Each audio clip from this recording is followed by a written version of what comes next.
வணக்கம். The future of work. நீங்கள் இப்போ ஸ்கூலில் படிச்சுட்டு இருக்கீங்க, இல்லை காலேஜில் இருக்கீங்க, ஆர்எல்ஸ் நீங்கள் ஒர்க் பண்ணிகிட்ருக்கீங்க. உங்களை எல்லாருமே ஒரு என்டிட்டியாக தான் பார்ப்பாங்க. ஃபார் எக்ஸாம்பிள், நீங்கள் ஸ்கூலில் காலேஜில் நீங்கள் ஃபீஸ் கொடுக்கறது தான் ஃபஸ்ட்டு ப்ரையாரிட்டியாக ஒரு மேனேஜ்மெண்ட் பார்க்கும். நீங்கள் நல்லா படிக்கிறீங்களா இல்லையா அப்படின்றது செகண்டரியாக போயிடும். நீங்கள் காலேஜில் போனீங்கனாலும் அதே ஸ்டோரி தான். வேலைக்கு போகிறீங்கன்னா நான் சொல்கிற வேலையை அவன் கரெக்டாக செய்வானா அப்படின்ற ஒரு என்டிட்டியாக தான் பார்ப்பாங்களே தவிர, நீங்கள் இல்லை அப்படின்னா அந்த கம்பெனியே ஸ்தம்பித்து போயிடும் அப்படின்ற ஒரு ஆஸ்பெக்ட் கிடையாது. So you are always replaceable. இதை ஃபஸ்ட்டு மைண்டில் இறக்கிக்கோங்க. நீங்கள் நாளைக்கு ஒரு மார்க்கெட்டில் என்ட்ராக பொழுதும் சரி, இல்லை ஜாபுக்கு போனாலும் சரி, இப்படி தான் நீங்கள் பார்க்கப்படுவீங்க. இப்போ இந்த வீடியோவில் நம்ம என்ன ஃபோக்கஸ் பண்ணுறோன்னா, மார்க்கெட் எவால்வ் ஆகிட்டே இருக்கு இல்லையா? ஸோ அப்போ மார்க்கெட்டுக்கு ஏற்ற மாதிரி, அதாவது மார்க்கெட்னா எக்கனாமி, நாளைக்கு நீங்கள் வேலை செய்கிற இடம் எதுவாக வேணால் எடுத்துக்கோங்க. உங்கள் ஸ்கூல் காலேஜஸ்லேருந்து நீங்கள் வெளியில் வரீங்க. அப்போ மார்க்கெட் எவால்வ் ஆகுதுன்னா அதுக்கேற்ற மாதிரி நம்மளும் எவால்வ் ஆகணும். ஸோ அதில் ஒரு 5 விஷயங்களை இந்த வீடியோவில் நான் எடுத்து உங்ககிட்ட நான் பேசுகிறேன். இதில் முதல் விஷயம் ரிமோட் ஒர்க் எவல்யூஷன். இந்த COVID-19 வந்தது இல்லையா, அதுக்கப்புறம் நீங்களே பாருங்கள், நிறைய ஒர்க் ஃப்ரம் ஹோமு, அதுக்கப்புறம் நீங்கள் வீட்டில் இருந்துக்கிட்டே வேலை செய்யலாம், தேவைப்பட்டால் ஆஃபீஸ்க்கு வாங்க, இப்படின்ற ஒரு கல்ச்சர் வந்துடுச்சு. நான் உங்களுக்கு இதை வேறு மாதிரி சொல்கிறேன். நமக்கு இப்போது வீட்டுக்கு ஒருத்தன் டோரை தட்டிட்டு ஒரு பொருளை விற்கிறான். உங்களுக்கு இது பிடிக்குமா? இல்லை மொபைல் ஃபோனை யூஸ் பண்ணிட்டு இருக்கும்போது அதே பொருளை நீங்கள் பார்க்குறீங்க அட்வர்டைஸ்மெண்ட்டாக. எது உங்களை இம்பேக்ட் பண்ணணும்னு பார்த்தீங்கன்னா, ஒருத்தர் நேரில் வரும்பொழுது உங்களுக்கு சந்தேகம் வரும், ஒருவேளை அந்த பொருள் விற்கல போல், நம்ம தலையில் கட்ட பார்க்குறாங்க அப்படின்ற மாதிரி கான்செப்ட் வரலாம். இதுவே ஃபோனில் பார்க்கும்பொழுது பாருங்களேன், அட்வர்டைஸ்மெண்ட் பண்ணுற அளவுக்கு ப்ராஃபிட்டபிள் கம்பெனி போல், இப்படின்ற மாதிரி ப்ரொஜெக்ஷன்ஸ் அண்ட் சப்ஜெக்டிவ் அனாலிசிஸ் எப்பயுமே நமக்குள்ளே ஓடிக்கிட்டே இருக்கும். நம்ம எதை பார்த்தாலுமே ஜட்ஜ்மெண்ட் பண்ணிக்கிட்டே இருப்போம். நேச்சர் ஹியூமன்ஸ் தானே. ஸோ அப்படி இருக்கும் பொழுது இந்த ஹோம் கல்ச்சர், அதாவது இந்த ரிமோட் ஒர்க் கல்ச்சர் என்ன பண்ணுதுன்னா, மார்க்கெட்டிங் உங்களுக்கு தெரிஞ்சால் கூட டிஜிட்டல் மார்க்கெட்டிங் இருந்தால் பெட்டர் அப்படின்ற மாதிரி ஒரு பிம்பத்தை கிரியேட் பண்ணுது. இது சரியாக தப்பான்ற சொல்கிற இடத்துல நான் கிடையாது, நான் அதை சொல்லவும் போகிறதில்லை. மார்க்கெட் அப்படி எவால்வ் ஆகிட்டு இருக்குன்றதை நீங்கள் புரிஞ்சுக்கணும். நீங்கள் நல்லா பேசுவீங்க அப்படின்னு சொல்லிட்டு உங்கள் முன்னாடி 1000 பேர் உங்கள் பேச்சை கேட்கறதுக்காக யாரும் கிடையாது. ஸோ மார்க்கெட்டில் ஒரு ஃபுட் பிரிண்ட் அது ஒரு மாதிரி மாறிக்கிட்டே இருக்கும். அதுக்கேற்ற மாதிரி நீங்களும் மாறணும் அப்படின்றது தான் அந்த முதல் விஷயமா நான் இங்கே வைக்கிறேன். இந்த ரிமோட் ஒர்க் கல்ச்சர் இருக்கிறதுனால ஒரு காமர்ஸ் ஸ்டூடெண்ட்டாக நீங்கள் இருந்தீங்கன்னா நீங்கள் டிஜிட்டல் மார்க்கெட்டிங் கற்றுக்கணும். நீங்கள் ரியல் மார்க்கெட்டிங் கற்றுக்குறீங்களோ இல்லை, டிஜிட்டல் மார்க்கெட்டிங் கற்றுக்கணும். அஃப்கோர்ஸ் இதெல்லாம் கனெக்டட் தான். அதே மாதிரி மார்க்கெட்டில் முன்ன மாதிரி ஒரு ட்ரெண்ட் இருக்கும். இப்படி தான் நீங்கள் மார்க்கெட்டில் பிஹேவ் பண்ணணும், இப்படி தான் கம்யூனிகேஷன் பண்ணணும், இப்படி தான் நீங்கள் வேலையை தேடணும் அப்படின்னு. இப்போ அப்படி இல்லை, ட்ரெடிஷ்னலெல்லாம் உடஞ்சி போச்சு. நீங்கள் வேலை தேடணும் அப்படின்னா நீங்கள் போய் ஒரு கடையாவோ இல்லை கம்பெனியாவோ போய் நிற்க வேண்டாம். உங்கள் ரெஸ்யூமேவை லிங்க்டின் மாதிரி இடத்துல கிரியேட் பண்ணிவிட்டு அதில் நீங்கள் அது மூலியமாக அனுப்பிச்சு கூட வேலை தேடலாம். நௌக்ரி இந்த மாதிரி ஜாப் போர்ட்டல்ஸ் நிறைய வந்துடுச்சு. ஸோ அதாவது மார்க்கெட் எவால்வ் ஆகுது, நீங்களும் எவால்வ் ஆகுங்க அப்படின்றத தான் நான் முதல் பாயிண்ட்டாக உங்களுக்கு நான் வைக்கிறேன். ரெண்டாவது விஷயம் பார்த்தீங்கன்னா, கிக் எக்கனாமி இல்லை ஃப்ரீலான்சிங்னு வச்சுக்கோங்க. பர்மனெண்ட்டாக ஒரு வேலை கிடைக்கிறது நிறைய பேரோட கொள்கையாக இருக்கும். நிறைய பேர் அதை விரும்புவாங்க. இப்போ இருக்கிற ஜென்ரேஷனும் சரி, இப்போ இருக்கிற மார்க்கெட் கண்டிஷனும் சரி, ஒரு வேலை பத்தாது, அதில் வர காசு எனக்கு பத்தாது. அதே மாதிரி நிறைய கம்பெனிஸும் பர்மனன்ட் ஜாப்ஸ் கொடுக்கறது இல்லை. எப்பயுமே கான்ட்ராக்ட் பேசிக்ஸில் தான் வண்டி ஓடிட்டுருக்கு. அப்படி இருக்கிற பட்சத்தில் நான் ஏன் ஒரு இடத்துல வேலை செய்யணும்? நான் ஏன் 2 இடத்துல வேலை செய்யக்கூடாதா? நான் எனக்குன்னு சொல்லிட்டு தனியாக ஒரு ஃப்ரீலான்சிங் வச்சிருக்கூடாதா? அதாவது முன்னாடி பர்மனெண்ட் லேபர்ஸை கம்பெனி எடுத்தாங்க, அதுக்கு ப்ரிஃபர் பண்ணாங்க.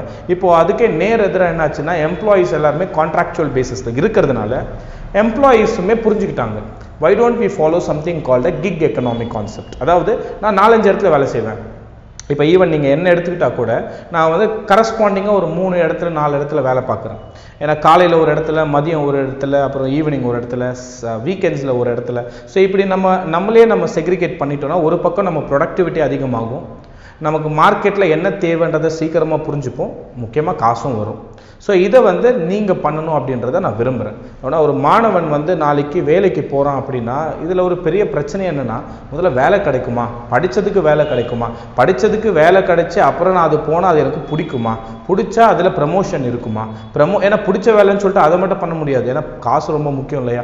அப்போ ஃபைனான்ஸ் கரெக்டாக இருக்குமா, அந்த கம்பெனியில் வேலை செஞ்சால் எனக்கு ப்ரமோஷனும் ட்ரான்ஸ்ஃபரும் எனக்கு ஹையர் பொசிஷனுக்கெல்லாம் போக முடியுமா அப்படின்ற ஒரு கேள்வி இருந்துக்கிட்டே இருக்கும். ஸோ இந்த கேள்விகள் எல்லாம் உங்கள் கம்பெனி உடனே விடை கொடுக்காது. 4-5 வருஷம் நீங்கள் வெயிட் பண்ணணும். அதுக்குள்ளே வந்து நீங்கள் ஃபேமிலி செட்டில் பண்ணணும். நாளைக்கு உங்கள் ஃபேமிலியை நீங்கள் பார்த்துக்கணும். நாளைக்கு வந்து உங்களுக்கு கல்யாணம் ஆகிடுச்சுன்னா உங்களோட ஒய்ஃபை நீங்கள் தான் பார்த்துக்கணும். அப்புறம் வந்து குழந்தை பிறக்கும், அதை பார்க்கணும். ஏன்னா ஒய்ஃப் வந்து ஒன்ஸ் குழந்தை பெற்றுட்டாங்கன்னா ஒரு 2-3 வருஷம் வேலைக்கு போக முடியாது. நீங்கள் தான் எல்லாத்தையும் பார்த்துக்கணும். ஸோ அப்போது இது ஒரு ப்ரெஷரை வந்து மேல் சொசைட்டிக்கு க்ரியேட் பண்ணும். ஒரு மேலாக நீங்கள் இந்த வீடியோ பார்த்தீங்க அப்படின்னா you should think about all this. எனக்கு 19 வயசு தான் சார், இன்னும் நான் 30 வயசில் கல்யாணம் பண்ணிப்பேன், இன்னும் 11 வருஷம் இருக்குது, அது முக்கியம் கிடையாது. நீ எப்போ வேலைக்கு போகலான்னு நினைக்கிறியோ அந்த வேலை இன்னும் 3-4 வருஷம் கழிச்சு இருக்குமான்றதை நீ யோசிக்கணும். ஏதோ ஒரு ஆசை வச்சுருக்கீங்களே, I want to become something like this, நீங்களே எக்ஸ்ப்ளோர் பண்ணி பார்க்கும்போது அதுக்கான விடை வந்து உங்களுக்கு தெரியும். அதனால தான் அவன் ஆசைப்பட்ட வேலை கிடைச்சா கூட கிடைச்சதுக்கப்புறம் அவன் நினச்ச மாதிரி அந்த வேலை இருக்க மாட்டேங்குது. அதனால தான் பார்ட் டைம்ஸ் நிறைய பேர் போகிறாங்க, காசு தேவைப்படுது. ஸோ இதை வந்து நான் ஒரு விதையை உங்கள் முன்னாடி நான் வைக்கிறேன். நீங்கள் வீடியோ பார்த்துட்டு இருக்கீங்க அப்படின்னா sincerely think whether your particular position, நீங்கள் ஒன்று விரும்புகிறீங்கள அது 4-5 வருஷம் கழிச்சு இருக்குமான்னு உங்கள் ஃப்ரெண்ட்ஸ் கூட நீங்கள் டிஸ்கஸ் பண்ணுங்கள். உங்கள் ப்ரொஃபஸர் கிட்ட கேளுங்க. எப்பயுமே வந்து நமக்கு பக்கத்தில் கொஞ்சம் அறிவு சாரா பேசுகிற ஆட்கள் பார்த்தீங்க அப்படின்னா ப்ரொஃபஸர்ஸ் தான். கொஞ்சம் அவங்கக்கிட்ட நீங்கள் டிஸ்கஷன் வச்சுக்கோங்க. ஏதாவது ஒரு டிபார்ட்மெண்ட்டில் ஒரு நல்ல ஃப்ரெண்ட்லி ப்ரொஃபஸர் இருப்பார். அவர்கிட்ட நீங்கள் ஓப்பனாக கேளுங்க, சார் இது ஆகலாம்னு இருக்கேன், இதுக்கு ஸ்கோப் இருக்கா, இது ஆகலாம்னு இருக்கேன், இதுக்கு என்ட்ரன்ஸ் எக்ஸாம் நான் என்ன பண்ணுறது, இப்படி நீங்கள் ஓப்பனாக கிளாஸ்லேயே கேட்டிங்க அப்படின்னா it will be even better. So அதை தான் நான் என்ன சொல்கிறேன்னா, இந்த 2வது பாயிண்டில் முதல் பாயிண்ட் மாதிரியே இருக்கும். மார்க்கெட் ஒரு பக்கம் திசையில் போயிட்டுருக்கு, அதை நோக்கி நீங்கள் போங்க அப்படின்னு. 2வது விஷயம் என்னென்னா, நீங்கள் அந்த இடத்த அடைஞ்சால் கூட அது வந்து உங்களுக்கு நிரந்தரம் கிடையாது. கிக் எக்கனாமின்ற கான்செப்ட் வந்து ஒரே நேரத்தில் பல வேலைகளை செய்கிறது, ஒரு ஸ்ட்ரக்சரான எம்ப்ளாய்மெண்ட் இல்லாமல் அன்ஸ்ட்ரக்சராக வேலை செய்கிறது. இது 2வது விஷயமா நான் சொல்கிறேன். ஏன்னா இதுதான் ஃபியூச்சர், இதை நீங்கள் அடாப்ட் பண்ணணும் அப்படின்றத இந்த வீடியோவுடைய முதன்மையான நோக்கமும் கூட. 3வது விஷயம் பார்த்தீங்கன்னா, த இம்பேக்ட் ஆஃப் ஆட்டோமேஷன். முன்னாடி எல்லாம் வந்து கணக்கு போடும்போது நோட்டு புக் எடுத்து லெட்ஜர் போட்டுட்ருப்பாங்க. இப்போ வந்து டேலி வந்துடுச்சு. முன்னே வந்து பார்த்தீங்கன்னா பேலன்ஸ் ஷீட் அனாலிசிஸ்க்கு தலையை பிச்சுப்பாங்க. இப்போ என்னடா பைத்தான் வந்து பேலன்ஸ் ஷீட் அனாலிசிஸ் போடுது. இந்த மாதிரி சாஃப்ட்வேரு நம்மளை டாமினேட் பண்ணுது. முன்னெல்லாம் ஒரு விஷயம் தெரியல அப்படின்னா கூகுளில் தேடுவோம். இப்போ ஃபுல்லாக சாட் ஜிபிடி, கூகுள் பார்ட் அப்படி ஓடுது வண்டி. ஸோ இந்த மாதிரி ஆட்டோமேஷன் வந்துக்கிட்டே இருக்கும். கம்பெனியை பொறுத்த வரைக்கும் ஒரு பக்கம் சாஃப்ட்வேர் இண்டஸ்ட்ரி அதை தான் பண்ணுறாங்க, ஆட்டோமேஷன். ஸோ ஆட்டோமேஷன் வரதுனால உங்கள் துறை சார்ந்து நடக்கிற டெவலப்மெண்ட்ஸ் அது என்னவா வேணால் இருக்கட்டும், அந்த டெவலப்மெண்ட்ஸ்க்கு என்னென்ன ஆட்டோமேஷன் சாஃப்ட்வேர்ஸ் இருக்கோ அதை நீங்கள் கற்றுக்கிட்டே ஆகணும். அப்புறம் பண்ணலாம் அப்படின்ற கான்செப்ட்டுக்கே இடம் கிடையாது. ஸோ இப்போ நீங்கள் ஒரு காமர்ஸ் ஸ்டூடெண்ட் அப்படின்னா டேலி முடிக்கணும், ஜிஎஸ்டி ஃபைலிங் தெரியணும், இன்கம் டேக்ஸ் ஃபைலிங் தெரியணும், முடிஞ்சால் பைத்தான் கற்றுக்கணும், டேட்டா சயின்ஸ் கொஞ்சம் தெரியணும், டிஜிட்டல் மார்க்கெட்டிங் தெரியணும். நான் ஒரு டிசிப்ளினுக்கு இவ்வளோ கற்றுக்கணும் அப்படின்றதுன்ற இதில் எதுவுமே உங்கள் காலேஜ் உங்களுக்கு நடத்தாது. அன்ஃபார்ச்சுனேட்லி காலேஜில் நீங்கள் இதை கற்றுக்கிட்டா கூட within a matter of 3 to 6 months you will forget this. ஏன்னா காலேஜ் அப்படின்ற செட்டப்பே வந்து உங்களை ஒரு பெரிய ஸ்கில்ஃபுல் பர்சனாக மாற்றுறதே கிடையாது. நீங்கள் ஒரு அகாடமிக்லி ஆவரேஜ் பர்சனாக தான் வெளியில் வருவீங்க. நீங்கள் அந்த காலேஜை எப்படி யூட்டிலைஸ் பண்ணி வெளியில் வரீங்கன்றது வேறு கொஸ்டின். பட் காலேஜை பொறுத்த வரைக்கும் it will make you very simple and average. நீங்கள் டெக்னிக்கல் பர்சனாக மாறணும்னா மேபி நீங்கள் போஸ்ட் கிராஜுவேஷன் பண்ணணும், இல்லை வந்து ப்ரொஃபஷனல் எக்ஸாம்ஸ் ட்ரை பண்ணி அப்படி லைஃப்பை கொண்டு போகணும். ஸோ இதை நீங்கள் மைண்டில் வச்சுக்கோங்க. ஏன்னா நம்ம சுற்றி பார்க்குறவங்கள நம்மளை சுற்றி என்ன ஒரு நாளைக்கு ஒரு 300-400 பேரை பார்ப்போம், ஒரு 10-20 பேர்கிட்ட பேசுவோம். இதுதான் வாழ்க்கையை நம்ம நினச்சக்கூடாது. ஏன்னா நம்ம பார்க்காத நிறைய விஷயங்கள் வெளியில் இருக்குது. அது நிறைய தொடர்பு இருக்கிற ஆட்களோட நீங்கள் பேசுனீங்கன்னா, ஒரு நல்ல கனெக்ஷன் இருக்கிற ஆட்கள், இல்லை ஒரு விவரம் தெரிஞ்ச ஆட்கள் கிட்ட பேசுனீங்கன்னா you will know the reality even better. இதுதான் நான் 3வது பாயிண்டாக சொல்கிறேன். அதாவது ஆட்டோமேஷன் மாறுது, உன் தொழிலுக்கு சார்ந்து உன்னோட ஸ்பெஷலைசேஷன் சார்ந்து இருக்கிற விஷயங்களை தயவு செய்து எடுத்து பண்ணுங்க. இது 3வது பாயிண்ட். 4வதாக நான் சொல்ல விரும்புறது வந்து the human and machine collaborations. Automation எப்படி ஒரு பக்கம் நடந்துக்கிட்டே இருக்கோ, 4வது விஷயம் என்னென்னா அந்த ஹியூமன் மிஷின் கொலாபரேஷன், அதாவது அந்த மிஷின் லேர்னிங்னு சொல்லுவாங்க. நீங்கள் பாருங்களேன், இந்த 20th centuryயில் நிறைய பேருக்கு வந்து வேலை போச்சு. ஏன்னா மிஷின்ஸ் வந்து ஆக்கிரமிச்சிடுச்சு. முக்கியமாக கார் இண்டஸ்ட்ரியெலாம் பார்த்தீங்கன்னா ஹியூமன்ஸே தேவை கிடையாது, எல்லாமே ஆட்டோமேட்டிக்காக அதுவே பண்ணிடும் அப்படின்னு. அதுக்கப்புறம் பார்த்தீங்கன்னா அதை ஆப்ரேட் பண்ண தெரிஞ்சவங்களுக்கு வேலை இருக்குது அப்படின்ற மாதிரி ஆகிடும்.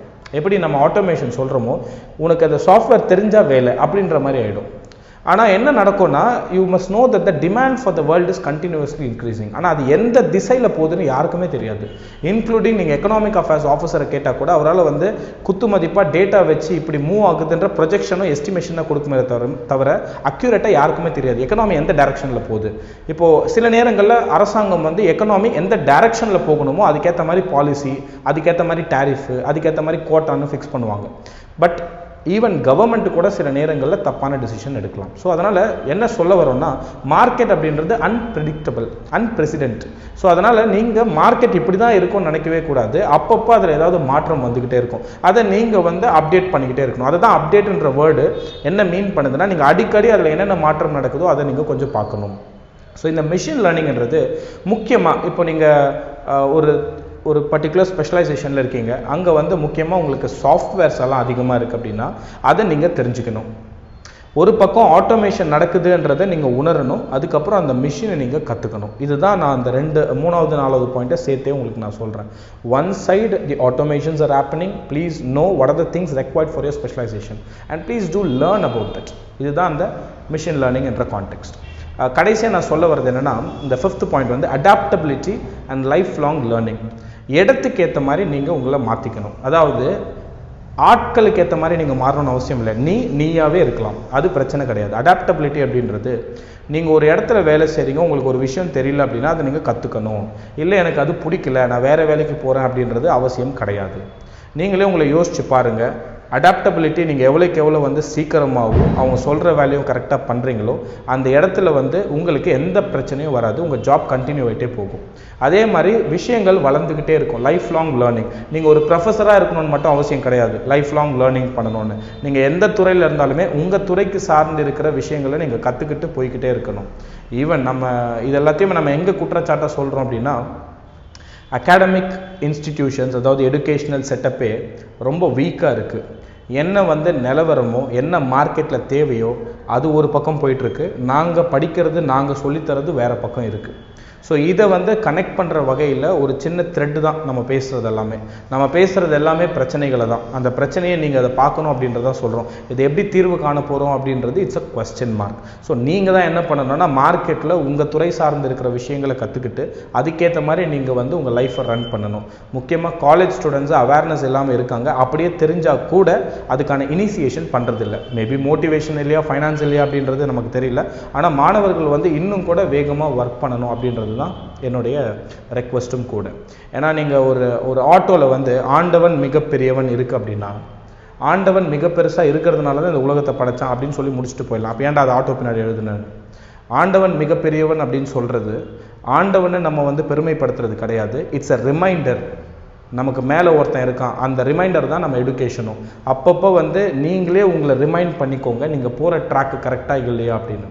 தப்பான ட்ராக்காக இருந்ததுன்னா அதை எப்படி சரிப்படுத்தணும்னு சரியான ஆட்கள் கிட்ட கைடன்ஸ் கேட்டு வாழ்க்கையில் முன்னேற பாருங்கள்.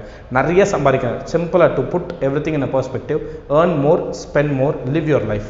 அதுக்கு என்ன தேவையோ அதை பண்ணுங்கள். அட் த சேம் டைம் கொஞ்சம் கான்ஷியஸாக எக்கனாமியவோ என்விரான்மெண்ட்டையோ இல்லை எக்காலஜியவோ அஃபெக்ட் பண்ணாத மாதிரி ஒரு இடத்துல போய் சேரணும் அப்படின்றது தான் பாயிண்ட். ஸோ வீடியோ பிடிச்சிருக்கும்னு நினைக்கிறேன். முக்கியமாக இதை வந்து மாணவர்களுக்கு ஷேர் பண்ணுங்கள். நன்றி.